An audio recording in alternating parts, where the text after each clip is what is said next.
دوسرا جو ہے وہ ہے عمل قرآن جو آپ کرتی ہیں اس رات کو، قرآن کو سر پر رکھ کر، اور اس کے بعد پھر معصومین کے واسطے دیے جاتے ہیں اور اس کے حوالے سے پھر دعائیں ہوتی ہیں۔ اس کا بھی ایک پیغام ہے کہ پورے سال بھی آپ کو انہی ذوات مقدسہ کے وسیلے سے دعائیں کرنا، اور خاص طور پر یہ جو قرآن کو سر پہ رکھا ہے، اور یہ 3 سورے جو اس رات کو علل خصوص پڑھنے کی تاکید ہے، سورہ عنکبوت ہے، سورہ روم ہے اور حامیم دخان ہے، اور یہ مطلق تلاوت بھی ہے، عام طور پر جو تلاوت کی جاتی ہے اور قرآن کو سر پہ رکھ کر۔ تو یہ بات یاد رکھ لیجئے کہ ویسے تو میں نے پچھلے سال بھی بتایا تھا کہ جو قرآن سر پہ رکھے جاتے ہیں تو علماء اس متعلق کیا بات بیان فرماتے ہیں کہ اس میں کون سی 4 نیتیں ہونی چاہیے۔ وہ پچھلے سال والا درس آپ سن لیجئے گا کہ قرآن کو سر پہ رکھتے وقت 4 نیتیں کرنا، جس کا بھی وقت نہیں ہے وہ تو پچھلے سال ہم نے بیان کر دیا اور ہمارے ویمیو چینل کے اوپر بھی وہ اپلوڈڈ ہے۔ تو عمل قرآن جو کرنا ہے تو اس کا بھی دیکھیے، قرآن کو سر پر رکھ کر ایک گویا ایک عہد والی کیفیت جو ہے وہ انسان کو پیدا کرنی۔ علماء بیان فرماتے ہیں قرآن کے 4 حقوق ہیں آپ پر۔ پہلا حق یہ ہے کہ تلاوت کی جائے، دوسرا حق یہ ہے کہ اس کی تفہیم ہو، اس کو سمجھا بھی جائے، تیسرا حق یہ ہے کہ اس پر عمل کیا جائے، اور چوتھا حق یہ ہے کہ قرآنی پیغامات کی تبلیغ کی جائے۔ یہ 4 حق کم سے کم قرآن کے ہر شخص کے اوپر ہیں۔ اچھا، یہ سارے حقوق جو ہیں یہ ایک دوسرے سے مربوط ہیں، جدا نہیں۔ قرآن سے آشنائی کے لیے قرآن کی تلاوت بہت ضروری، تلاوت کیے بغیر اس کی تفہیم ممکن نہیں۔ جب تک تلاوت نہیں کریں گے سمجھیں گے کیسے کہ اس کے اندر کیا ہے، اور قرآن پر عمل اس کی تفہیم کے بغیر ممکن نہیں۔ جب تک اچھی طرح سے سمجھ نہیں لیں گے عمل کیسے کریں گے، اور تبلیغ بھی اس کو صحیح طور پر سمجھے بغیر ممکن نہیں۔ تبلیغ بھی اسی وقت کریں گے جب تفہیم کے مرحلے سے گزر جائیں گے، عمل بھی اس وقت کریں گے جب اس کو سمجھ لیں گے اور تلاوت کریں گے۔ تو یہ چاروں ایک دوسرے سے جڑے ہوئے ہیں اور مربوط ہیں، ایک ہی چین میں ہیں، ان کو الگ نہیں کیا جا سکتا۔ کوئی تلاوت کیے بغیر، تفہیم کیے بغیر اور عمل کیے بغیر اس کی تبلیغ کیسے کر سکتا ہے قرآن کی؟ تو یہ سب چیزیں، یہ بات یاد رکھ، لیکن ہم دیکھتے ہیں کہ افسوس ہے کہ ان چاروں میں سے قرآن کے حقوق ادا نہیں کیے جا رہے۔ کوئی بھی کبھی کسی مقام عمل پر کسی کو کوئی قرآنی آیت یاد نہیں آتی۔ پہلے زمانے میں ہوا کرتا تھا کہ لڑکیاں اپنی ڈائریاں بنایا کرتی تھیں، اس میں اشعار لکھا کرتی تھیں اور اقوال زریں وغیرہ لکھے جاتے تھے، اس طرح کی چیزیں۔ اب تو خیر وہ بھی شاید ختم ہو گیا ہے بالکل، اب وہ بھی باقی نہیں رہا، تو قرآنی آیتیں تو بہرحال کیا یاد ہوں گی۔ اسی طریقے سے کوئی آپس میں قرآن کے متعلق، اس کے معنوں کے متعلق، اس کے مفاہیم کے متعلق، اس کے پیغامات کے متعلق، اس کے اسرار پر گفتگو کرتا نظر نہیں آتا۔ ہماری جو نجی گفتگو ہوتی ہیں، بیٹھکیں ہوتی ہیں، مردوں کی ہوتی ہیں، عورتوں کی ہوتی ہیں، اس میں قرآن تو جیسے سرے سے موجود ہی نہ ہو، ایگزسٹ ہی نہیں کرتا ہے۔ ایک جملہ بھی قرآن کے متعلق ہمیں کبھی گفتگو میں نظر نہیں آتا۔ یہ کون حق ادا کیا جا رہا ہے قرآن کا؟ اور قرآن کو کہا جاتا ہے قرآن بالکل تنہا ہے، تنہا۔ یہ اپنی تنہائی کی شکایت قیامت کے روز کرے گا۔ افسوس کہ لوگوں کو شاعروں کے اشعار یاد ہوں، گانے یاد ہوں، کلام شیطانی سب کچھ یاد ہو، مکروہ شاعری جو ہے وہ یاد ہو، لیکن کلام الہی کسی کو یاد نہ ہو، مقام عمل پر کسی کو کوئی قرآنی آیت یاد نہ آئے کبھی بھی۔ کتنے افراد آپ میں سے یہاں پہ بیٹھے ہوئے اپنے آپ سے سوال کریں کہ جنہوں نے کسی بھی تفسیر قرآن کو شروع سے آخر تک پورے قرآن کی پڑھی، اچٹتی پچٹتی باتوں کے حوالے سے نہیں کہہ رہا، تو کم سے کم اتنا تو قرآن کے زندگی میں ایک دفعہ تفسیر نمونہ اٹھاتے، آہستہ آہستہ کر کے 1 سے لے کر 27 جلدوں تک ختم کر دیتے چند سال میں، کچھ تو معاملہ آگے بڑھتا۔ اب نہیں، ابھی تک نہیں بڑھا ہے تو اب سے ہی شروع کر دیجئے، کچھ تو سمجھ آئے گا، کچھ تو مفاہیم کے اوپر طبیعت جائے گی، کچھ تو قرآن سے ارتباط پیدا ہوگا۔ تو بہت اگر کچھ ہوا بھی، لوگوں نے تیر اگر اس سلسلے میں مارا بھی ہے، تو ذرا ناظرہ پڑھنے کے حوالے سے جس کی اپنی ایک اہمیت ہے، اور تلاوت قرآن کا بے شمار فائدے ہیں، وہ اپنی جگہ پر ہیں، لیکن معاملہ تھوڑا سا اور آگے بھی بڑھنا چاہیے۔ ہم نے کیا کیا کہ قرآن کو زیادہ تر اب ہم دیکھتے ہیں کہ نمائشوں کے اندر رکھا جانا شروع ہو گیا، جو ایک درجے میں مطلوب بھی، کوئی مسئلہ نہیں ہے، یعنی اس کی کوئی خدا نخواستہ مذمت بیان نہیں ہو رہی ہے، لیکن لوگ ہمیشہ بات کو کہ نیگیٹو طرف لے کر جاتے ہیں۔ نمائش ہو رہی، اور جناب اتنا چھوٹا قرآن اس کو نمائش کے لیے پیش کیا جا رہا ہے، اور جناب اتنا بڑا قرآن سب لوگ اس کو دیکھنے کے لیے جا رہے ہیں، اور اتنا بڑا قرآن اور اس سے بھی بڑا قرآن۔ تو اب یہ سب کیا چیزیں ہیں؟ یا مثلا قرآن کو انڈے پہ لکھا جا رہا ہے، اس کو سب لوگ دیکھنے کے لیے جا رہے ہیں۔ قرآن پر عمل مطلوب ہے، قرآن ان سب چیزوں کے لیے نازل نہیں ہوا ہے کہ اس کو انڈے پہ لکھا جائے، اس کو جو ہے اتنا بڑے صفحات کے اوپر لکھا جائے کہ وہ اتنے بڑے صفحات جو ہیں جس کے اوپر لکھا گیا اسے پڑھ کون سکتا ہے؟ وہ تو صرف رکھا رہے گا خالی، اور ایک ڈسپلے کے لیے آپ نے کیا قرآن کو ایک ڈسپلے کے لیے اس طرح ہم نے ریک کے اوپر ایک رکھا ہوتا ہے جس پہ سی ڈی لگا کے اس کو اکثر اتارنے کی ضرورت پیش آتی ہے، پھر گرد ورد جھاڑی جاتی ہے معاذ اللہ اس پہ سے۔ قرآن اس کام کے لیے نہیں تھا۔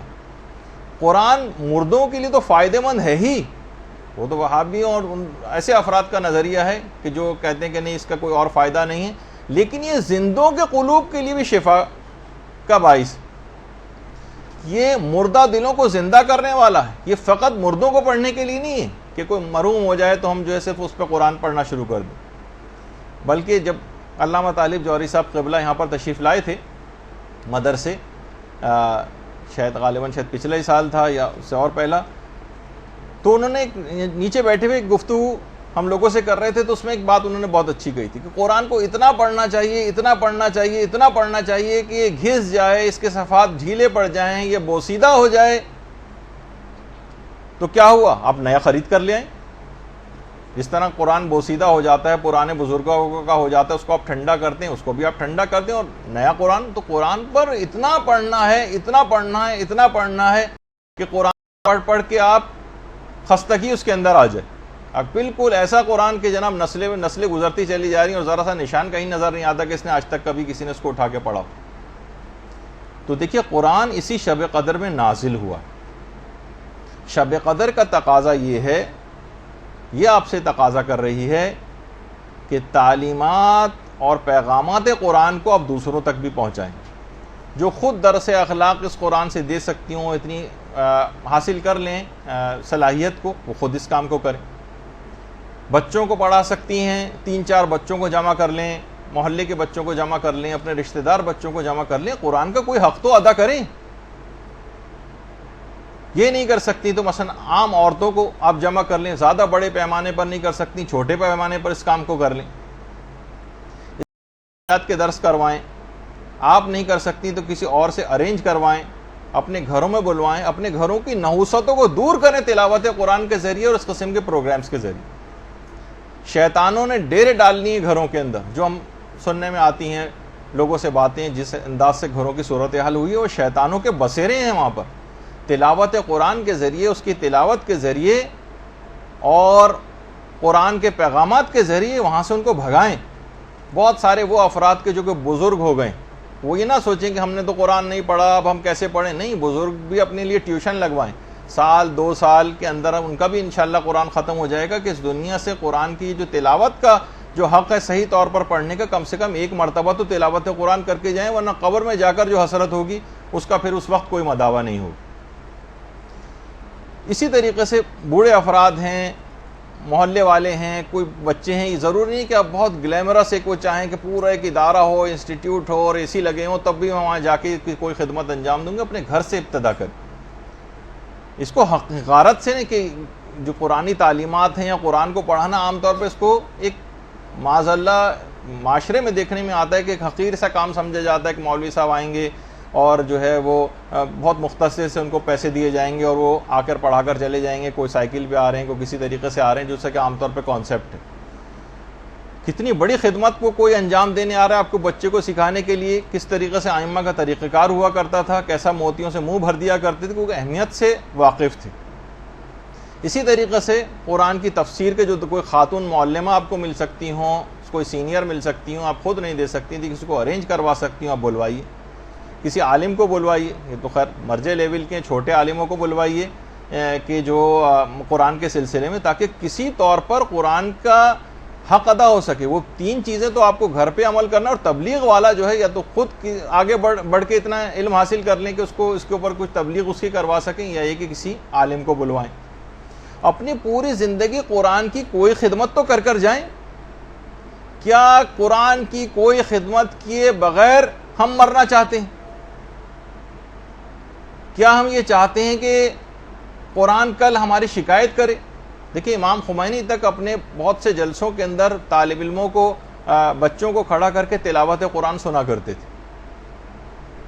بہت اہمیت کے متعلق معلومات تھیں، تو تاکہ کل یہ آپ کی شکایت نہ کرے۔ قرآن جب شب قدر میں نازل ہوا ہے تو اس رات کا تقاضا اور پیغام یہ ہے کہ اس قرآن کی تعلیمات کو پھیلانے میں آپ اپنا کردار ادا کریں، ورنہ قبر میں اس وقت افسوس کا کوئی فائدہ نہیں ہوگا کہ جب کہ قبر کی وحشتناک جو اندھیرے ہیں وہ دامن گیر ہوں۔ اس وقت فقط قرآن کی روشنی وہاں پر کام آئے گی۔ دیکھیں، مخلص اور سچے اصحاب پیغمبر جو تھے، جب تک قرآن کی کسی ایک آیت کو سیکھ کر اس پہ عمل نہیں کرتے تھے، تب تک وہ اگلی آیت سیکھتے ہی نہ تھے۔ مخلص اصحاب کا طریقہ کار تھا۔ بہت سے اس طرح کے تھے کہ بس ایک آیت سیکھ کے گئے کہ علم یعلم بان اللہ یرا، یعنی پروردگار ایک ایک عمل کو ہمارے دیکھ رہا ہے، کہتے بس ہمارے لیے کافی۔ تو ان کے لیے بات کہی گئی کہ یہ فقیہ ہو کر گیا، یعنی ایک آیت پر اتنا زیادہ اثر قبول کرتے تھے۔ اور ہم پوری زندگی ہو گئی، ہر دفعہ اتنے سننے میں آتا ہے کہ فلاں صاحب نے اتنے قرآن ختم کر دیے اور اتنے قرآن ختم کر دیے، اور ہم نے 2 ہو گئے اور 3 ہو گئے اور 4 ہو گئے اور 5 ہو گئے، لیکن کوئی نظر نہیں آتا اس تلاوت قرآن کا، کیونکہ ہماری نیت عمل کرنے کی ہوتی نہیں۔ پیغمبر اسلام خود اتنا زیادہ آیات قرآنی کا اثر قبول کرتے تھے، اتنا متاثر ہوتے تھے کہ بعض اوقات نماز شب میں ایک ہی آیت کو بار بار دہراتے تھے۔ ان تعذبہم فإنہم عبادک وإن تغفر لہم فإنک انت العزیز الحکیم۔ بار بار اس طرح کی آیات کو پیغمبر اسلام دہرایا کرتے تھے، اور اتنا اثر قبول کرتے تھے پیغمبر کہ کہتے تھے کہ مجھے سورہ ہود اور اس جیسی جو اور صورتیں انہوں نے مجھے وقت سے پہلے بوڑھا کر دیا، یعنی بڑھاپا طاری ہو جاتا تھا۔ آیات قرآنی اتنا اثر قبول کرتے تھے، اور یہ خود ہے بھی اتنا پر اثر قرآن کہ خود پروردگار نے قرآن کے متعلق یہ کہہ دیا کہ اگر ہم اسے پہاڑوں پر نازل کرتے تو خشیت الہی سے پہاڑ پھٹ جاتے۔ اور اتنا قرآن پہ پیغمبر نے عمل کر کے دکھایا کہ خود پیغمبر اسلام کی ایک زوجہ یہ فرماتی ہیں کہ آپ کا جو اخلاق ہے وہ قرآن ہی تو ہے۔ اتنا قرآن کے اوپر عمل کیا تھا کہ خود آپ کا اخلاق سمجھے کہ قرآن اور اخلاق مترادف معنوں میں استعمال ہونے لگے۔ جیسے ہی آیات نازل ہوتی، دیکھیے ہمارے لیے بھی حکم ہے فقط تلاوت نہیں کرنا ہے، عمل کی کیفیت کیا ہونی چاہیے جیسے پیغمبر کی تھی۔ جیسے جیسے آیات قرآنی نازل ہوتی گئیں، پیغمبر کا عمل شدت کے ساتھ ان آیات قرآنی پہ بڑھتا چلا گیا۔ جو حکم آتا فوراً اس کے اوپر عمل کرتے۔ دیکھیے اعلان رسالت سے پہلے زیادہ تر پیغمبر اسلام اپنا وقت جو ہے عبادت کے لیے غار حرا میں تنہائی میں گزارتے تھے۔ جو حکم آتا فوراً عمل کرتے، تو عبادت کے لیے غار حرا جاتے تھے اس سے پہلے۔ لیکن جب وہ آیت نازل ہوئی وانذر عشیرتک الاقربین،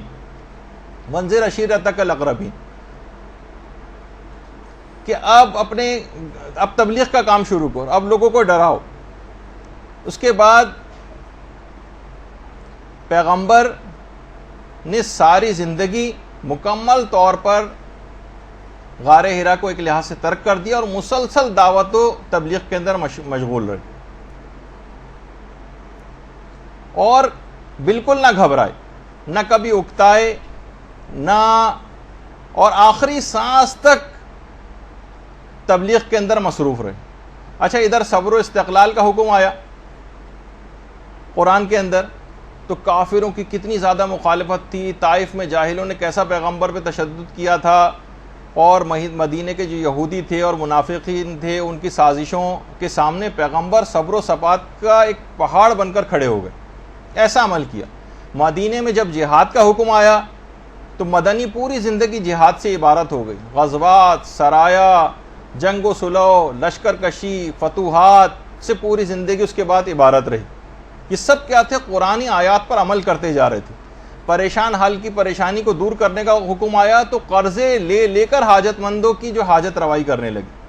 قرآن میں عہد کی پابندی کا حکم آیا کہ اپنے عہد کو پورا کرو۔ اتنا ایفائے عہد کیا کہ دشمن تک آپ کے وعدوں کا اعتبار کرتے تھے اور رتی برابر، ذرہ برابر بھی شک نہیں کرتے تھے کہ پیغمبر جو ہے اس کی وعدہ خلافی کر سکتے ہیں۔ درگزر کرنے کا، معاف کرنے کا حکم آیا، پیغمبر نے اتنا عمل کیا کہ کسی سے کبھی کوئی انتقام نہیں لیا۔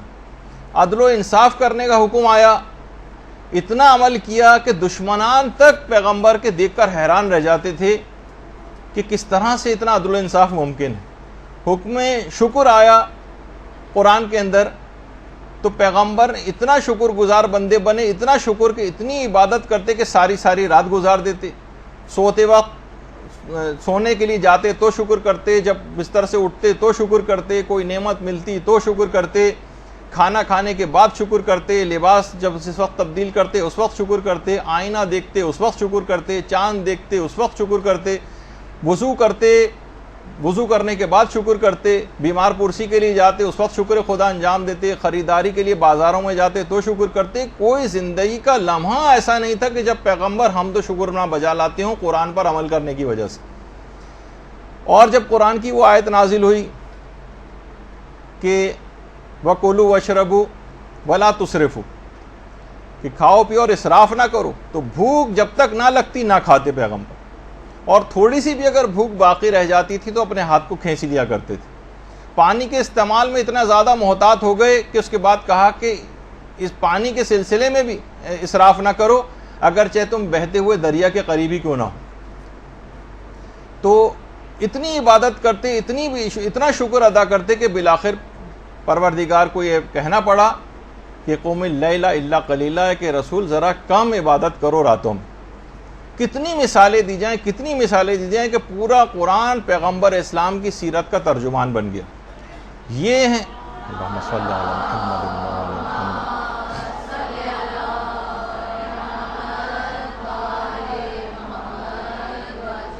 یہ ہیں حقوق قرآن کے، ایسا ہوتا ہے ان کے اوپر عمل اور ایسی ہوتی ہے ان کی تبلیغ۔ اتنا عمل کہ اس کے بعد پھر پیغمبر اسلام کے لیے پروردگار کو کہنا پڑا کہ ان اللہ و ملائکتہ یصلون علی النبی یا ایھا الذین آمنوا صلوا علیہ وسلموا تسلیما۔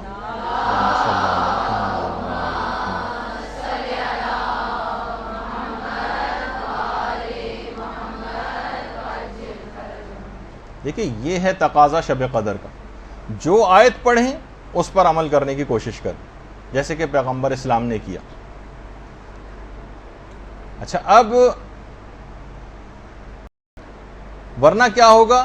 ایک رسم کے طور پر گزارا جائے گا قرآن کو سر پر رکھ کر، کچھ سورہ رسمن پڑھ لیے جائیں گے، جلدی صفحات گنے جائیں گے کہ اب سورہ روم میں کتنے صفحے باقی رہ گئے، اب عنکبوت میں کتنے صفحے باقی رہ گئے۔ اس سے ثواب تو مل جائے گا وہاں پہ، کیونکہ ثواب میں کوئی بخل نہیں ہے پروردگار کے ہاں، لیکن جو اثرات آپ کی روح پر مرتب ہونے چاہیے تھے وہ اثرات مرتب نہیں ہوں گے اگر اس انداز سے طور پر ان راتوں کو گزارا گیا جیسے پچھلے سالوں میں گزارا جاتا رہا۔ برحمتك يا أرحم الراحمين وصلى الله على محمد وآله